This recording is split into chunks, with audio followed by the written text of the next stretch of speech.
तो फाइनली दोस्तों भोजपुरी की दबंग स्टार खेसारी लाल यादव जी का गाना ग्लोबल म्यूजिक जंक्शन के यूट्यूब चैनल पर रिलीज कर दिया गया है। इसी गाने के बारे में हम बातचीत करने वाले हैं इस वीडियो में, तो वीडियो को लास्ट तक देखते रहें। और जो लोग मेरे चैनल को सब्सक्राइब नहीं किए हैं वो लोग कर लें, क्योंकि हमारे चैनल पर भोजपुरी का हर खबर सबसे पहले आता है।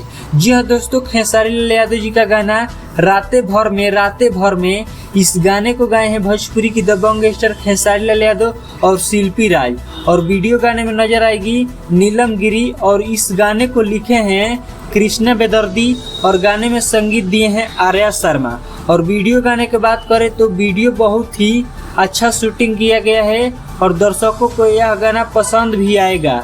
राते भर में इस गाने पर व्यूज के बारे में बात करें तो जी हाँ दोस्तों, इस गाने पर 27,088 व्यूज, लाइक 12,000, कमेंट 2,000 मिल चुका है सिर्फ 1 घंटा में ग्लोबल म्यूजिक जंक्शन के यूट्यूब चैनल पर, जो कि आप स्क्रीन में देख सकते हैं।